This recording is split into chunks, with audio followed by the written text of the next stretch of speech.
Good morning, guys. I hope you're all doing well today. Today we're going to wrap up our discussion on condensation heat transfer and hopefully get through a majority of the discussion and that I have provided. That's not the best word. That I have prepared on radiation heat transfer. Some days words are difficult.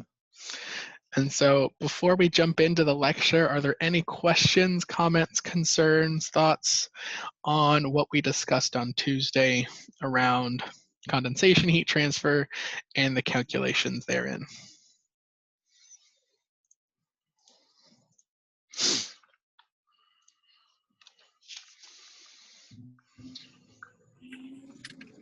All right.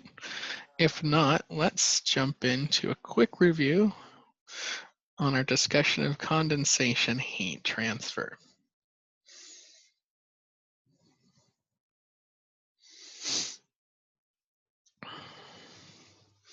So from last time, we had discussed, film versus dropwise condensation.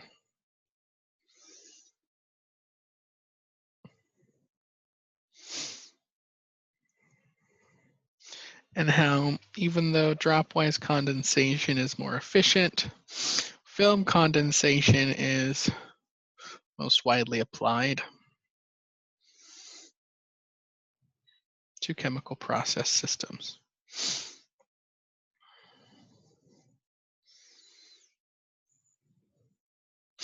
And so with film condensation, we looked at horizontal plates and tubes and tube banks. We talked about vertical plates.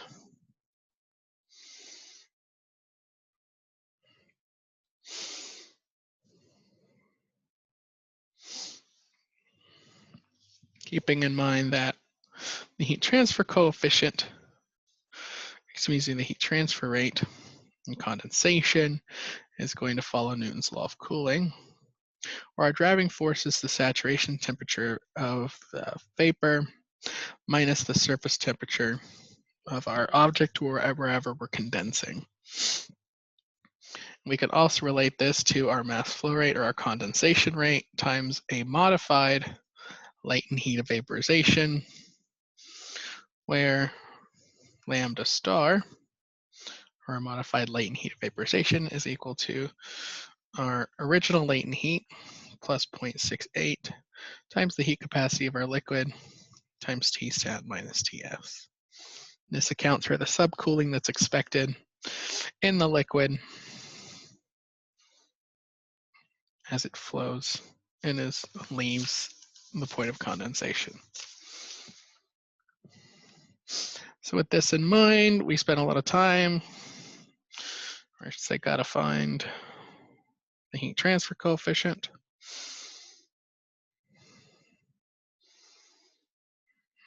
Because if you haven't realized it, heat transfer coefficient is the Waldo of heat transfer.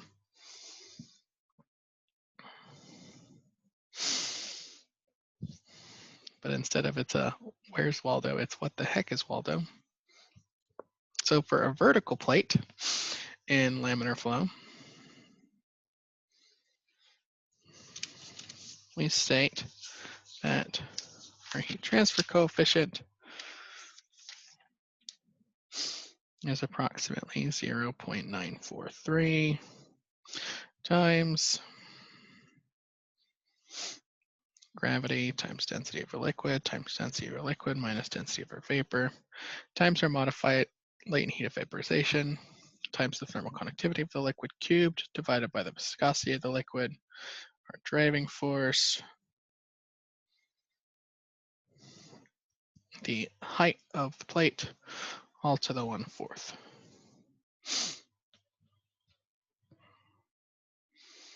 And we had a few other simplifications based off of the Reynolds number of our system, where for small Reynolds numbers less than 30, we can state the heat transfer coefficient is about 1.47 times the thermal conductivity of the liquid times Reynolds number to the -1/3 times this gravity kinematic viscosity term. Then between a Reynolds number of 30 and 1800, we have what we call wavy laminar.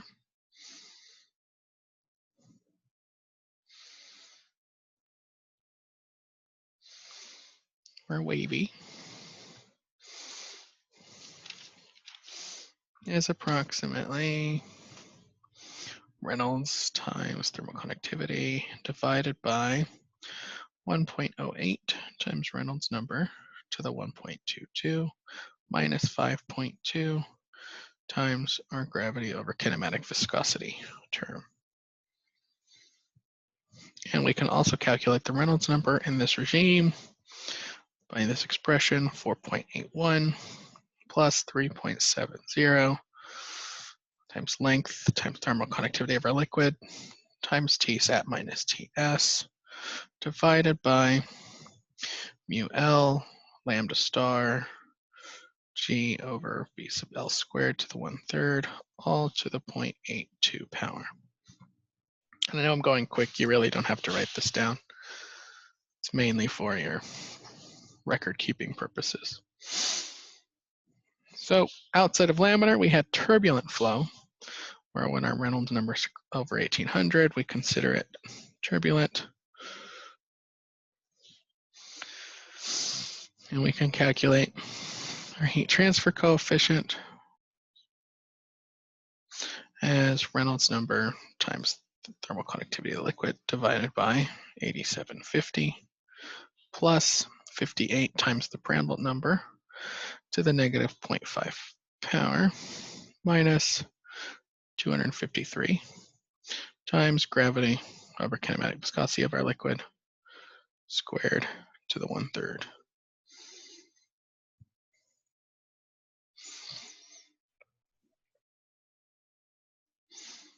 And I'll just kind of make points to make this a little neater.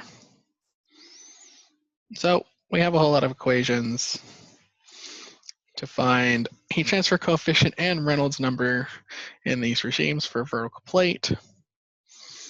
And, you know, as we stated, for an inclined plate, we apply a correction factor of cosine theta to the 1/4 power.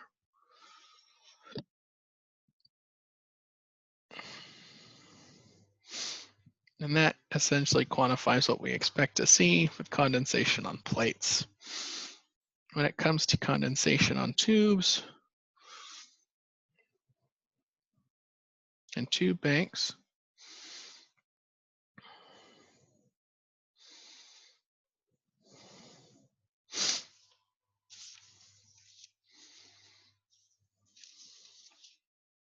our expression, keeping in mind if it's a horizontal tube, is approximately 0.729 times gravity, density of the liquid, times density of the liquid minus density of the vapor, times lambda star, times thermal conductivity of the liquid cubed, divided by viscosity of the liquid, Tsat minus Ts, times the diameter of the tube, all to the 1/4 power. And if we wanted to adjust for a vertical tube,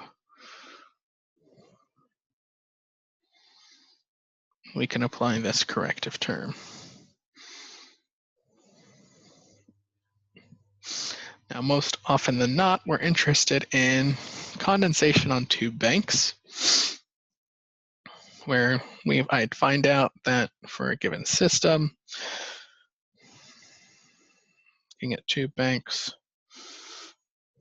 the condensation on a tube above another will influence the condensation and film thickness on the tubes below. And we find that the thickness of those film will increase as it flows down, which you can kind of expect. And so we apply a corrective factor for the heat transfer coefficient, accounting for that influence of tubes on each other, where H for tubes is equal to H of one tube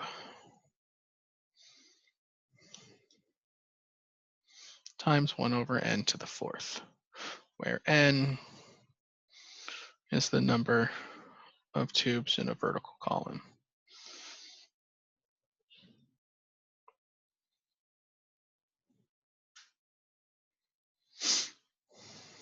And if you had just a tube bank in general, you can solve for H tables by combining it with the other expression and just say it's 0.729 times, once again, all of these terms here.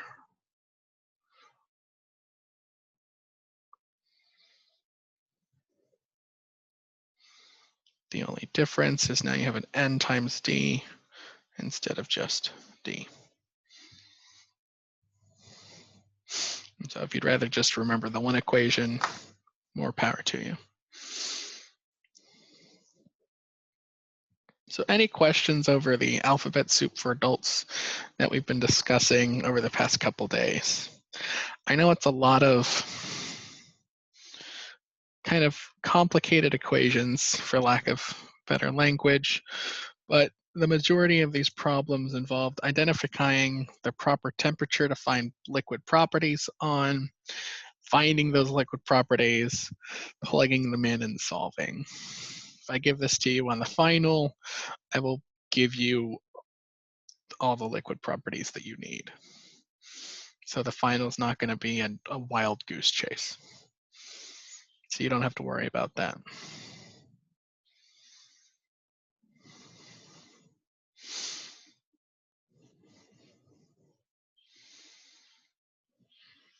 All right, so let's work an example on this type of problem. And then we'll switch gears and talk about radiation.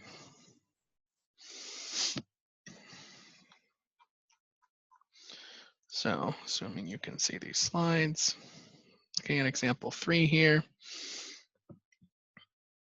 And I have the condenser of a steam power plant, and it's going operating at a pressure of approximately 7.38 kilopascals. At this pressure, steam can condense on the outer surface of the pipes at 40 degrees, meaning Tsat is 40 degrees, through which cooling water is circulating on the inside and maintaining a constant surface temperature of 30 degrees. If the outer diameter of the pipes is 3 centimeters, what is the rate of heat transfer to the cooling water and the condensation rate of steam per unit length on a single pipe? All right.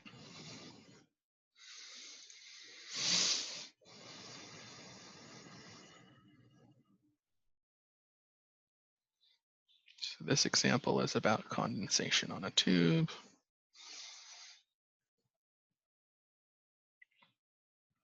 So as I stated in the problem, Tsat is 40 degrees, T sub S is 30 degrees. The diameter of the tubes is 3 centimeters or 0.3 meters. The pressure is given, but it's not necessary for this problem. And so what we need is a bunch of liquid properties of steam at and around these temperatures. Now, one of the questions you might have is, well, what temperature do I need to look up on the steam table to find these properties? Am I going to do 40? Am I going to do 30? Am I going to do somewhere in between? I think best practice is you can just do a simple arithmetic average. So we can find for this one liquid properties, if I could spell, of saturated steam and water at 35 degrees Celsius. So since we know the liquid's going to be subcooled to a certain degree, we can find those values and those properties. So if I do that really quickly, I can find that the density of the liquid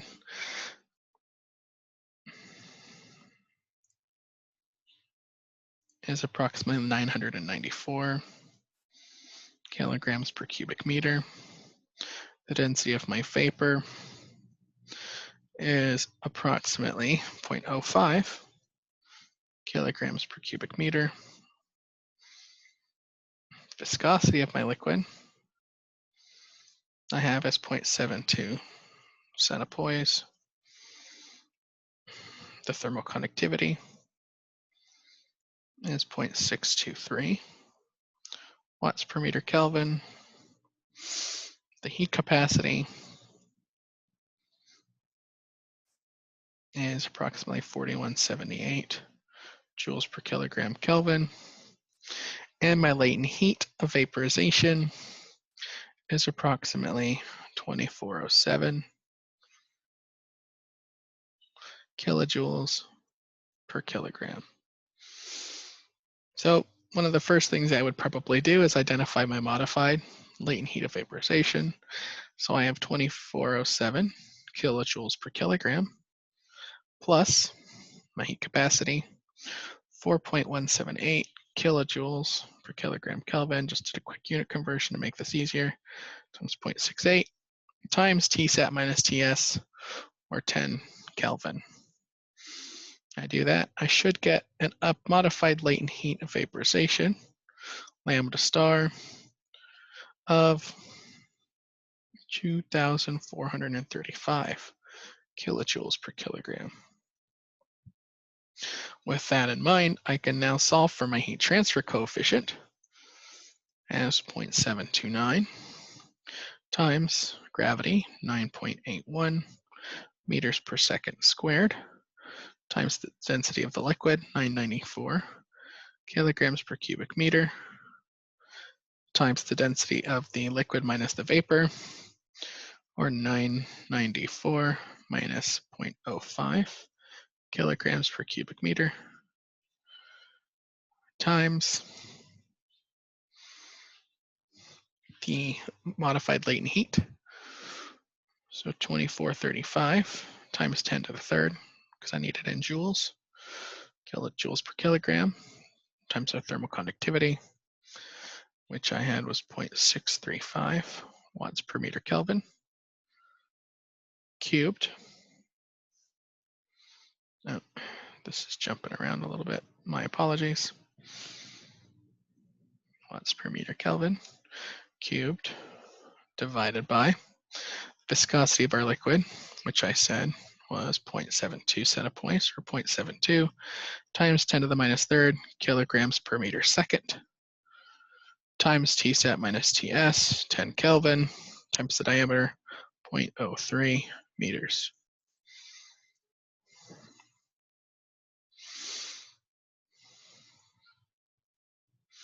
If I do this, my H, when I plug it in, oh, and this is all to the 1/4 power.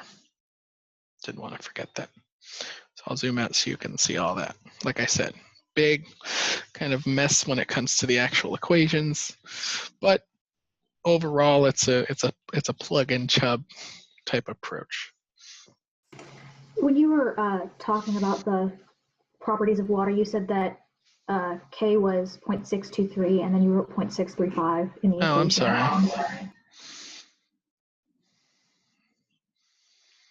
Thank you for that correction.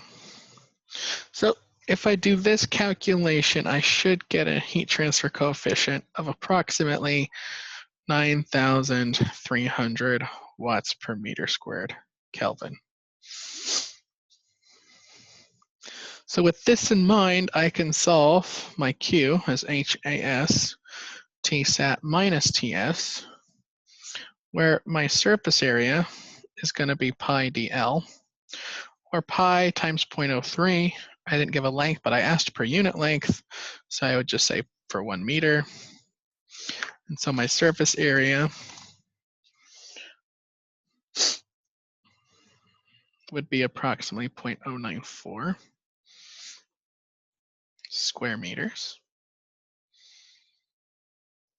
And with that, I can then solve for my heat transfer coefficient, or excuse me, my heat transfer rate as Q times 9,300 watts per meter squared Kelvin times A sub S, or 0.094 meter squared, times Tsat minus Ts, or 10 Kelvin. So I do this calculation, I end up with approximately 8,760 watts. And with this, I can then solve for my condensation rate, knowing m is q over lambda star, or 8,760 watts divided by 2,435 times 10 to the third joules per kilogram Kelvin. This gives me an answer in kilograms per second, because a watt is a joule per second. And I get approximately 0.0036.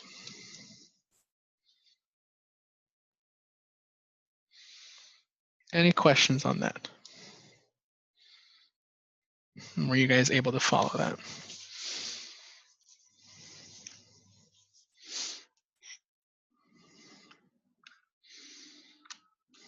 All right, so let's look at remixing this problem.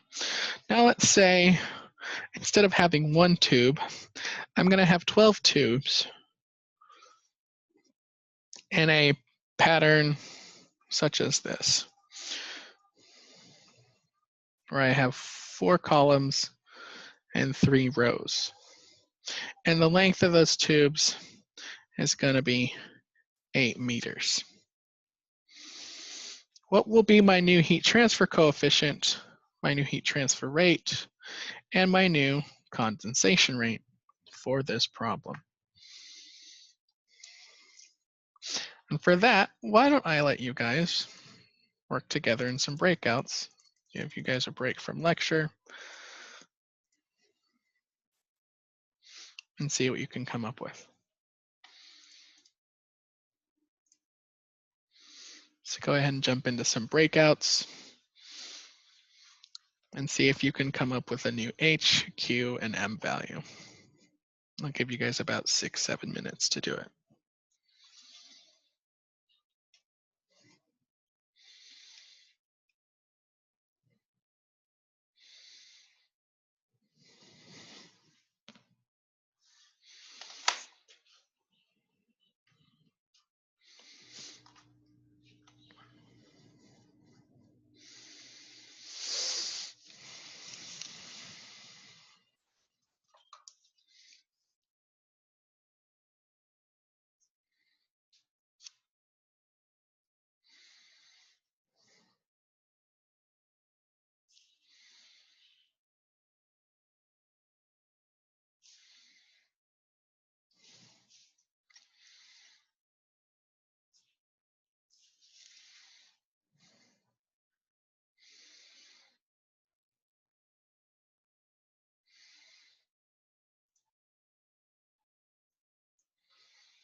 Hi, Dr. Lopez.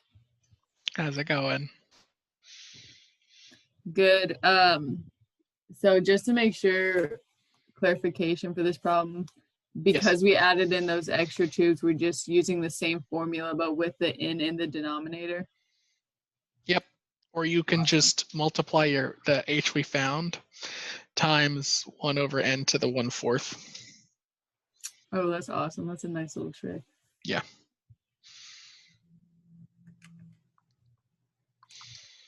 Yep. Any other questions? No, I think we're good. Thank you. All right, I'll let you work.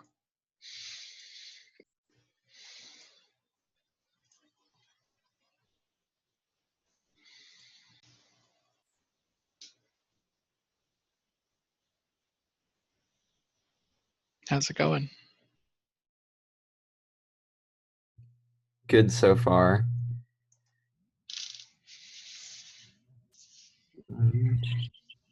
We have to multiply the Q by the number of tubes, correct? You could do it. I would multiply it put it in your surface area. Oh, okay, yeah. That, I guess technically either way works.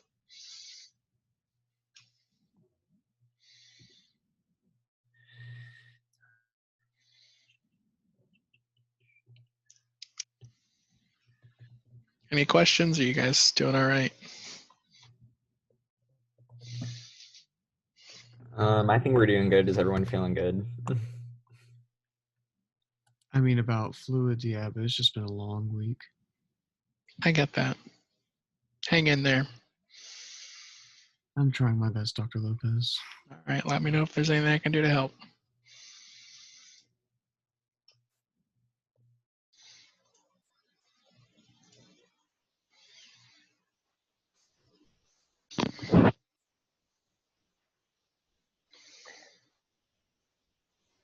How's it going, everybody?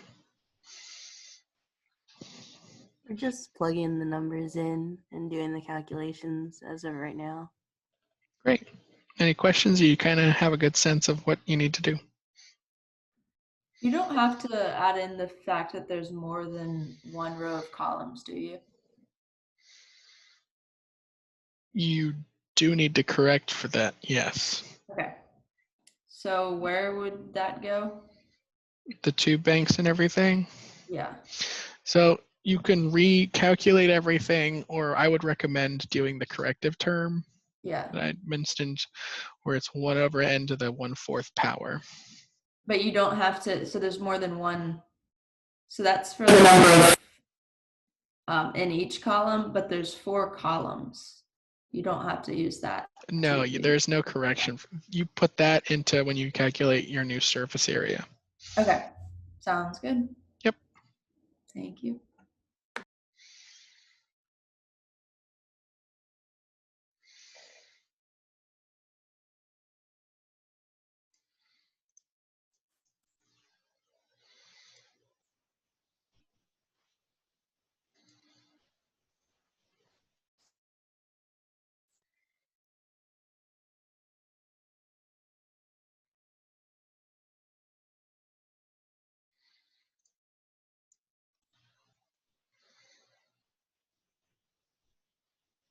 How's it going, everybody? Going good, Dr. Lopez. How are you? I'm doing all right. Hanging in there. Yes, sir. Any questions on this problem, No, or you sir. guys kind of know where you need to do? We already all checked the answers. We all got about 0.022 kilograms per second. What'd you get for your H value? I had about 7,066. What about your surface area?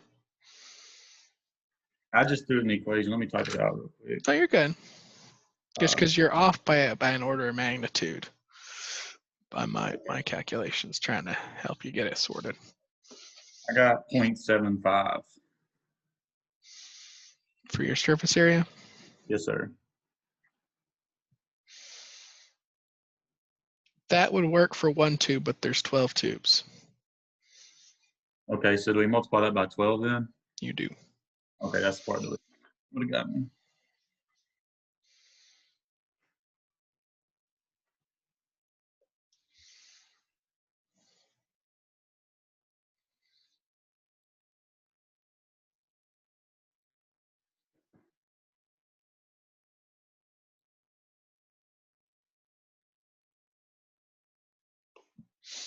That I probably will fix what you got going on.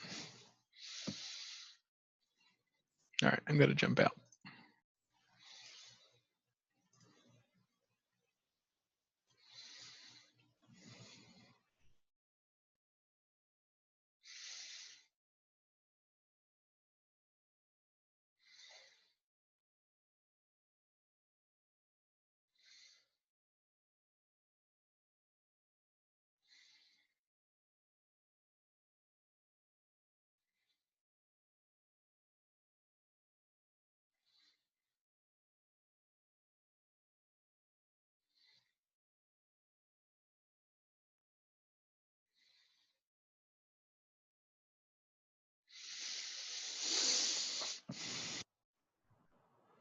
All right, I have a question, Dr. Lopez. go for it. Are you having a review session for the final? I'm hoping to do that next week in class, since it's the last week. There's not really much I can teach you that you would want to learn. I've learned over the years that last week and that last class, everybody's brains are kind of turned off. And I don't like being the professor that tries to, I don't know, squeeze in that last little bit. So we're going to review next Tuesday after we finish what we don't get through in this really short section on radiation heat transfer. Is that PowerPoint from the heat transfer module? Oh, it's which one? The radiation one? Oh, it's from a module I haven't released yet. Oh. I've been trying to get it ready, but there's been so many other tasks. It's on my list. I'm hoping to release it today with a bonus homework, but we'll see. I will shoot an email when it's released. It's not going to be big. It's not going to be like a full-fledged module. It's just going to be like some parting thoughts. Nice. Thank you. Because, as much as I'd like to do multi-dimensional heat transfer, it's not what people want to hear. All right, so how'd it go? We're going to play Price is Right, see who can get closest without going over.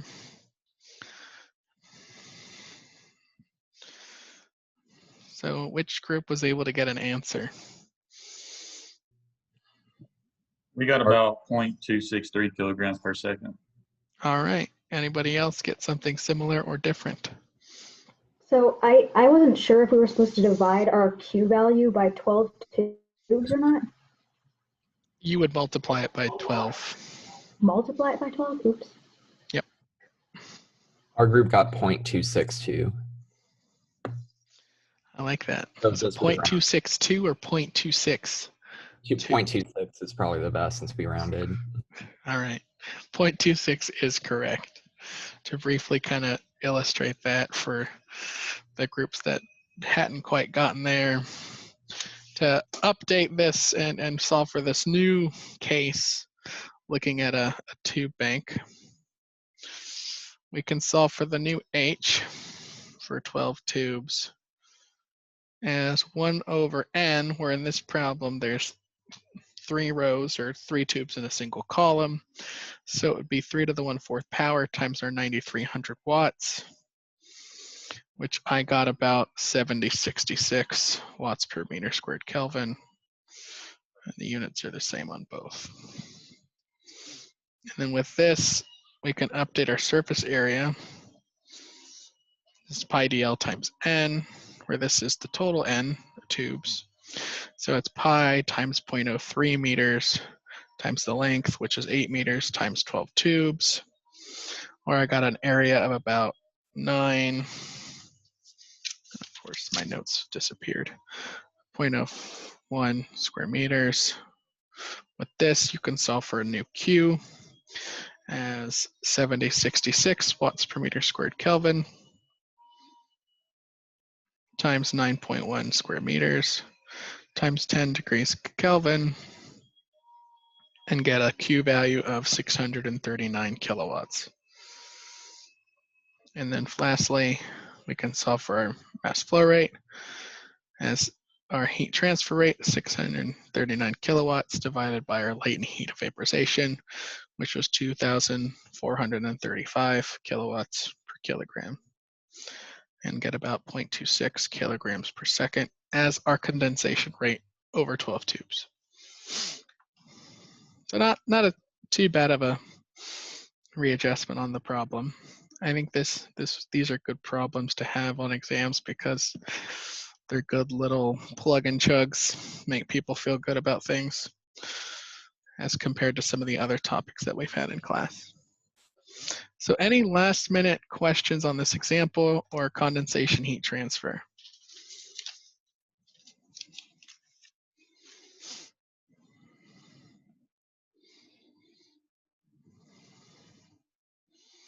All right, if not, then let's shift gears. We got about half an hour for this class and talk about the last section for the course that I wanted to introduce and discuss, that being radiation heat transfer.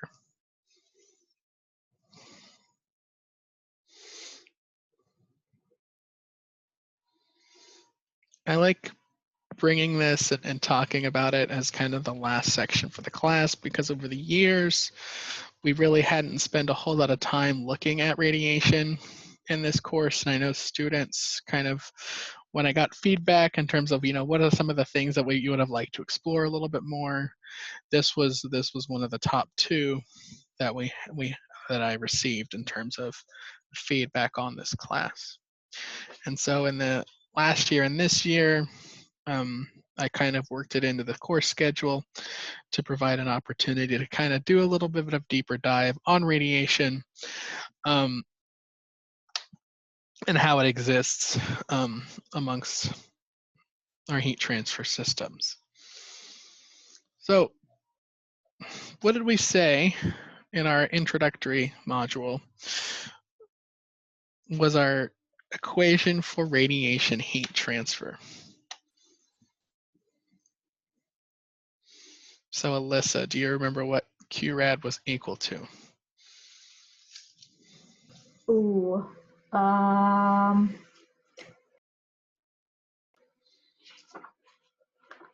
think it was, oh man.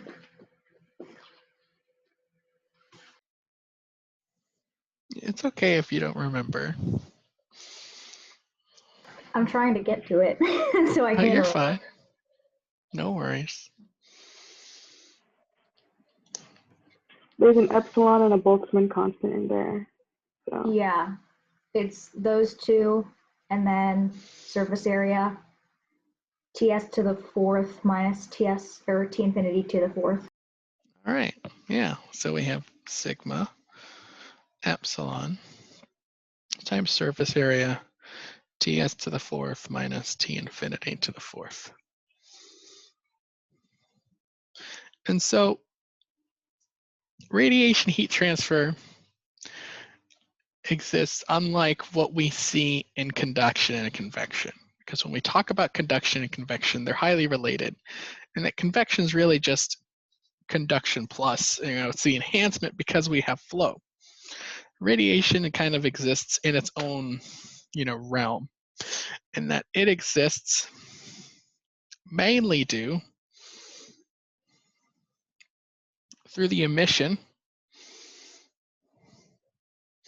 of I shouldn't say that, the emission of electromagnetic waves.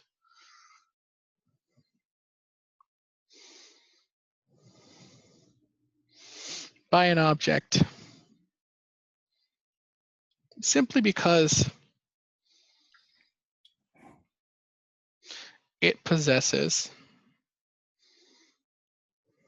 a measurable temperature.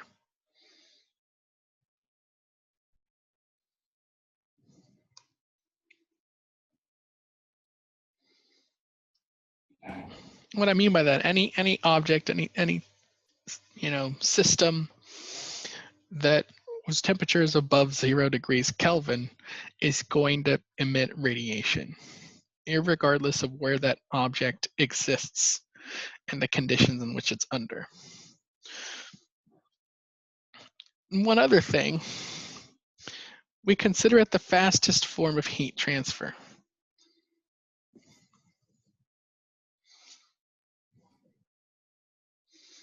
Simply because, since it's, exists through the emission of electromagnetic waves and radiation,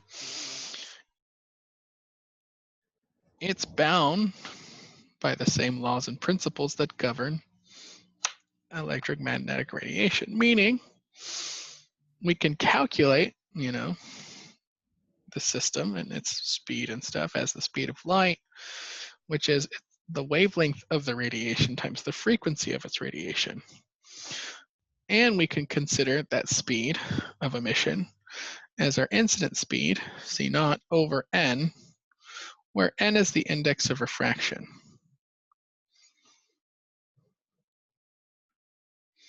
And C0 is speed of light. And so for most systems, if we're moving it through air in a vacuum, n's going to be 1. If we're looking at other objects and systems, n is going to be greater than 1.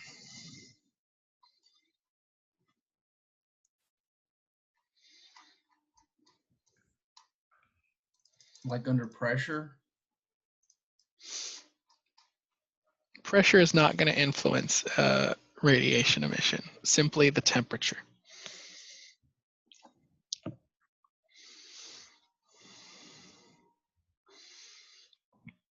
One other thing that's unique to radiation is that radiation can occur, or I could say radiation does not require a transfer medium, meaning it can occur in a vacuum. Because if it couldn't, we would all be dead. Thanks, son.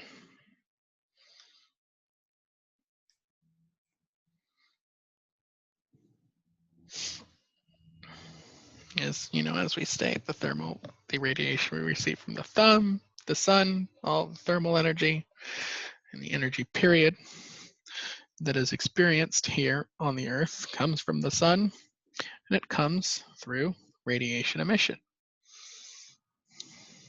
Another interesting feature that we see with radiation is radiation can occur between two bodies separated by a medium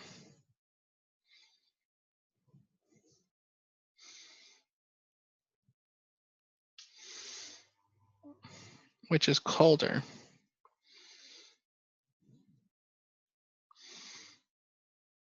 than the two bodies. A really good example of this is if you're off going camping, having a great time, and you build yourself a little fire.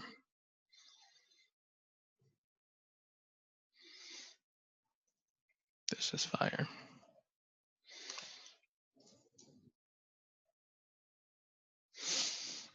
You feel the heat of the fire, even though you could be standing in an area that's extremely cold, right? Cold air, about 40 degrees F. And in this system, since we like wavy lines, the radiation exists from the fire to, you standing there, as well as you emit radiation yourself to the fire and to the air. And so even though you have that air presence, you're still receiving the radiation by the fire. And so it's important to consider that when we look at conduction and convection, we consider the interfaces, where conduction's the interfaces between solids and fluids without the presence of flow, where the thickness and that medium distance will influence our heat transfer rate. Radiation doesn't care. Radiation is, I'm an object of certain temperature, which means I'm going to emit radiation governed by laws of physics. So, even though you're not the temperature of the fire, you're still going to be emitting radiation to the fire, and the fire is going to be emitting radiation to you.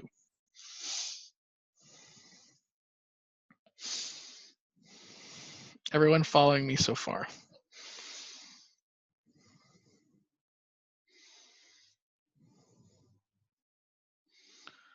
Yes, no, maybe so. You're all quiet. All right, I got a thumbs up. Thanks, Jasmine. Appreciate the like and subscribe. So, when in discussing this, these phenomenon and concepts were first identified. Even my computer decided to give up on that. That's not good. That's not good. All right, let's get you back.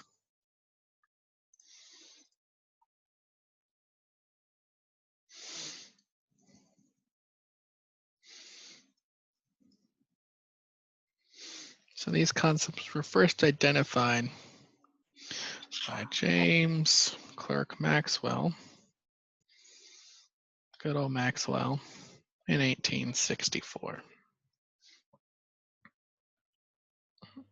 And then they were demonstrated experimentally by Heinrich Hertz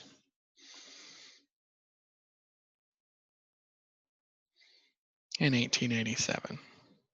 All right, and that's where we got the emergence of this whole C is equal to lambda times frequency,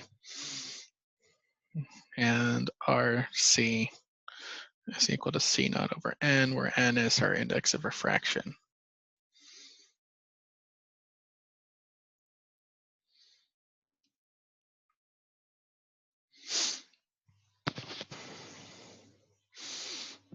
And then further on, we had Max Planck in 1900 developed what we know as our quantum theory.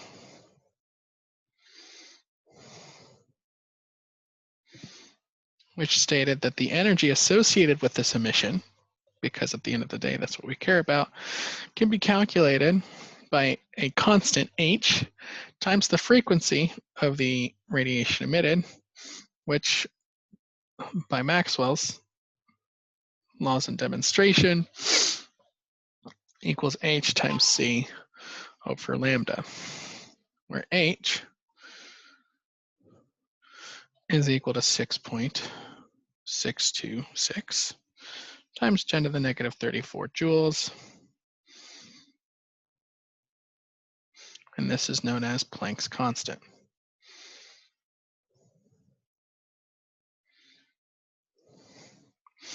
And so what we find is Maxwell understood the influence of electromagnetic waves.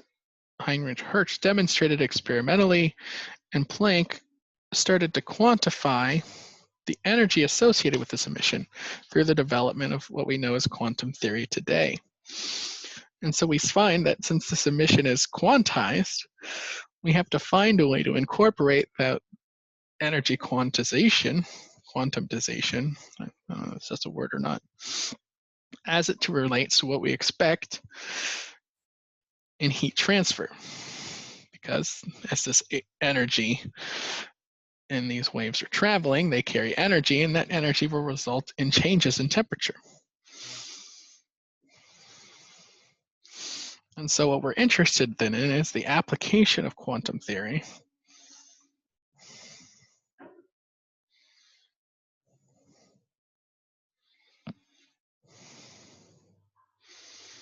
to thermal radiation, rate emission.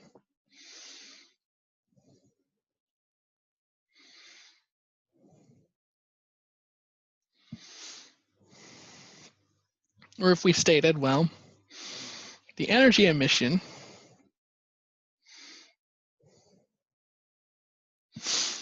can be quantified where E sub t is going to be equal to sigma times epsilon times the object's temperature to the fourth. Or if we're looking at a black body, E sub b of t is equal to simply sigma times t to the fourth, where T is our absolute temperature.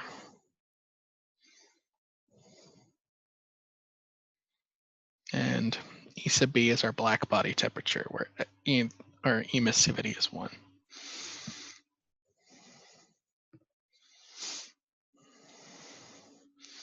Right? And this coincides with the development that we've discussed already of Stefan-Boltzmann's law,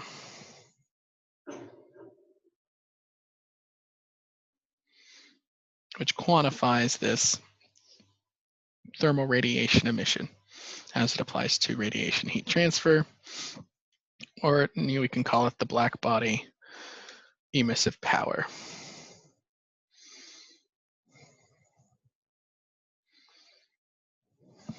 Where we find that E sub t, as I just stated, where epsilon is our emissivity, and sigma is 5.67 times 10 to the minus 8 watts per meter squared, Kelvin to the fourth, which is, as we know, Stefan-Boltzmann's constant.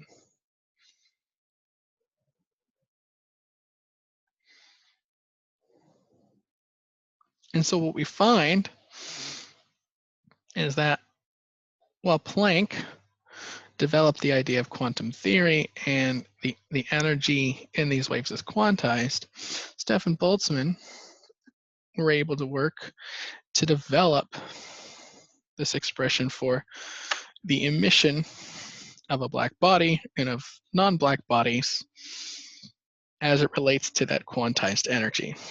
And with this, we were able to develop the expression that we know, looking at not just the energy emission of an object or a black body, but the relative energy emission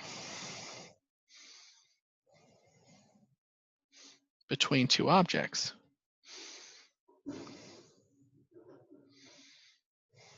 Where if we say that, now we're looking at Q,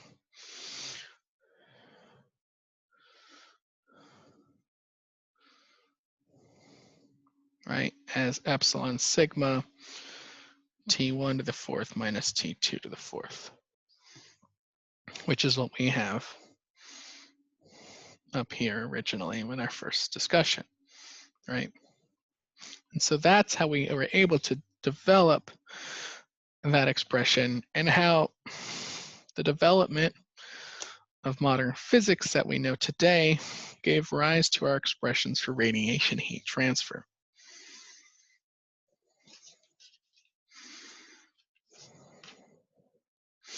Any questions so far?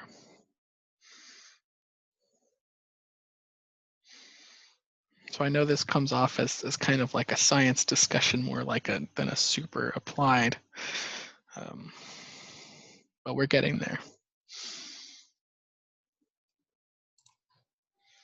I have a few questions. Yes. So classical mechanics was created by Newton, and this is quantum mechanics?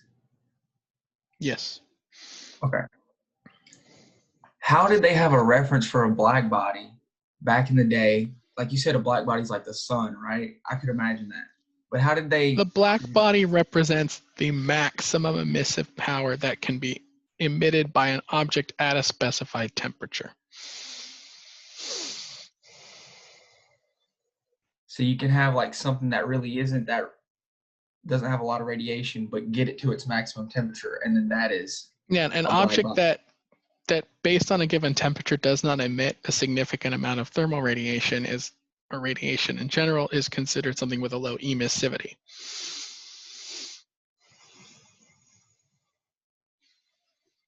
And it's a measure of an object's ability to emit radiation. based solely on its absolute temperature.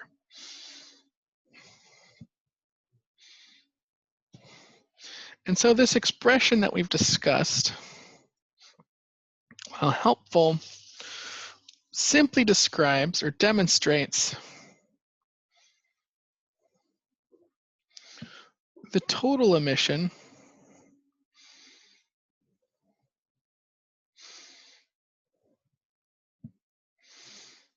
over all wavelengths.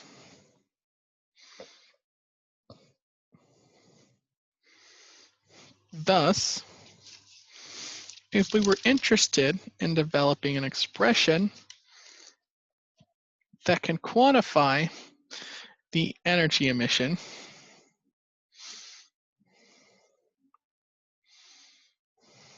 over a specified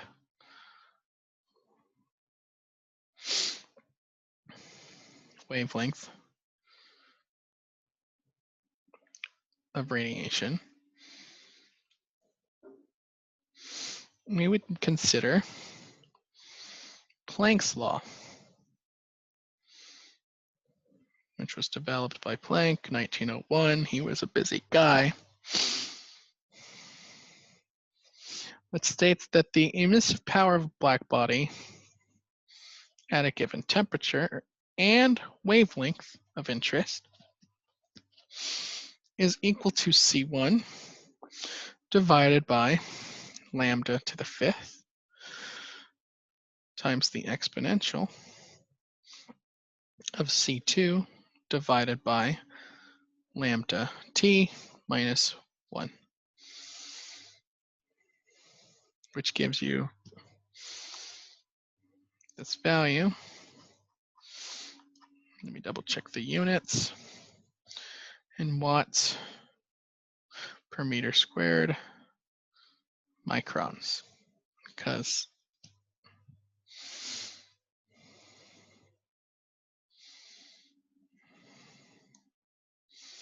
wavelengths are categorized in units of microns. C1 is equal to 2 pi h times C naught,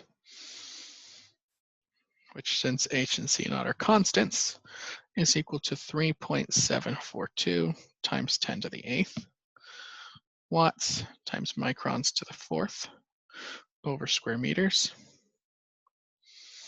times C2 is equal to h C naught over k, which is equal to 1.439 times 10 to the 4th microns Kelvin. T is absolute temperature.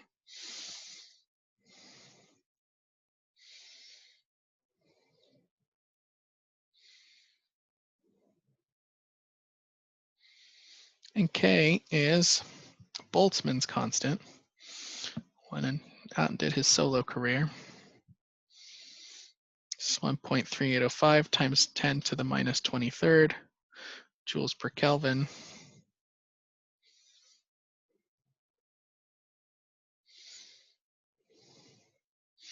And so to find the black body emissive power of an object at a specified temperature, but you're interested in the emission power of a certain wavelength of radiation, you would apply Planck's law.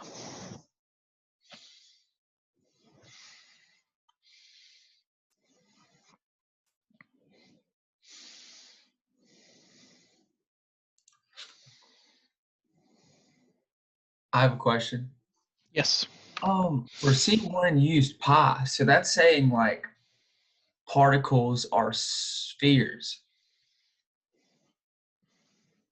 right? I feel like if you use pi, that means it's going to be some type of circle. Perhaps. But a wavelength's a wave.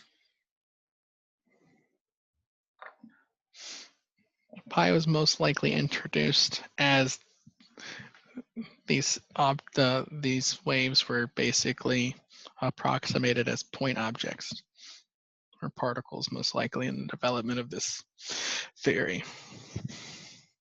So what this tells us is a number of things.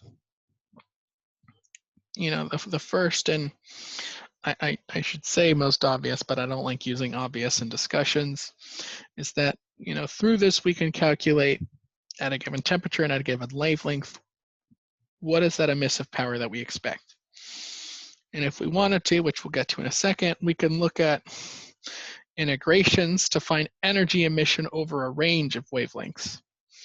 But if we were going to look and do these calculations over essentially every wavelength and graph those, we would get something or a figure that looks a little bit like this, where I have, hopefully you guys can see this.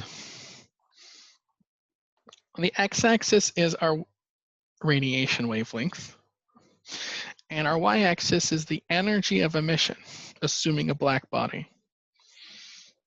And what we find is that at a given temperature, there exists a maximum emission at a specified temperature, or excuse me, at a specified wavelength.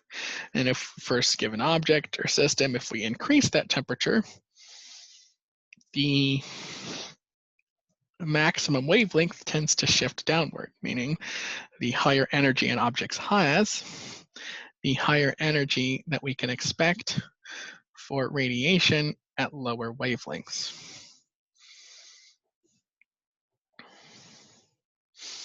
And what we find is it's interesting is that if we look at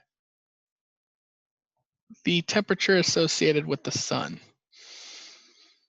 assuming we get this final curve here at 5,800 Kelvin, that's the approximate temperature that we see for emission of the sun. And we find that the maximum of emission falls under our what we call the visible light range. And so it's interesting to consider the fact that the maximum emission, the maximum radiation that exists during emission is visible light. So it's pretty cool kind of thing to consider that, the implications of that.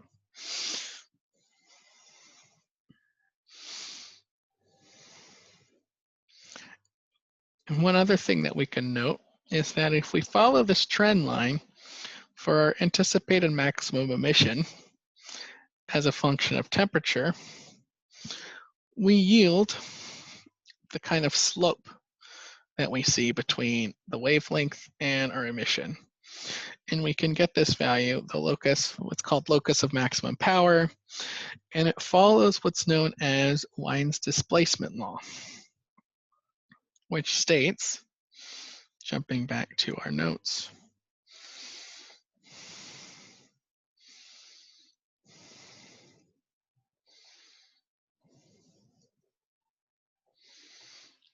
that the maximum emission at a given temperature and pressure is going to fall in line with the slope of 2,898 microns Kelvin.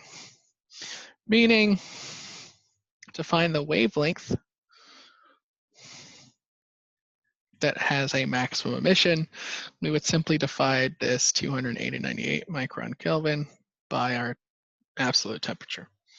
So for an object of a given temperature, we can find the anticipated energy or radiation emission that's considered the maximum value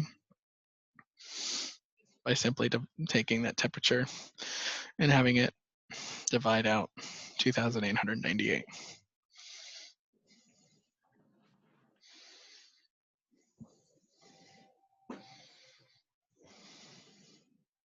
So any questions on this?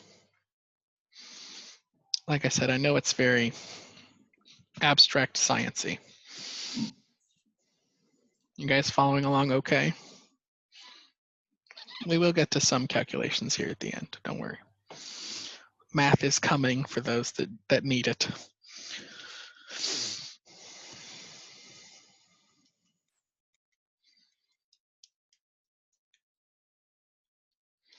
So the one thing that I think is interesting or somewhat cool is that with this black body expression, right, lambda t, is equal to C1 over lambda to the 5th times C2 over lambda t minus 1. If we wanted to solve for the total emission for all wavelengths, we would simply need to integrate Planck's law over all wavelengths, or simply take the integration from 0 to lambda, where, lambda actually would be technically infinity if you could have wavelengths that big, d lambda. And what we find is if we integrate Planck's law, what we obtain is simply the Stefan-Boltzmann's law. And so integrating Planck's law over all energy wavelengths gives us our total maximum emissive power as governed by Stefan-Boltzmann's law, or the TDLR, integrating Planck's law yields the Stefan-Boltzmann's law.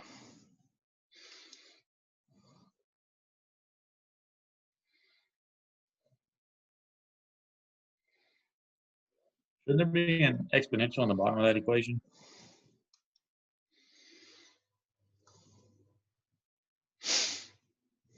Let me double check. C1 over lambda to the 5th exponential. You were right.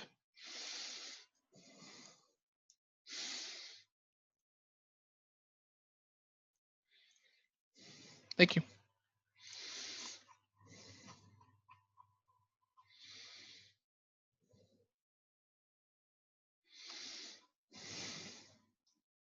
All right, I think we're out of time. So we're going to work through a couple examples applying Planck's law to a few systems to look at energy emission at certain wavelengths and over certain wavelength ranges, which, spoiler alert, will require us to run this integration from 1 lambda sub 1 to 1 lambda sub 2. But I think we're out of time, so I think that's where we'll leave it for next Tuesday. Finish up this little discussion that we have on radiation, as well as discuss the final exam and do a little bit of review. But thank you all for your attention today, as well as throughout the semester. I do appreciate it.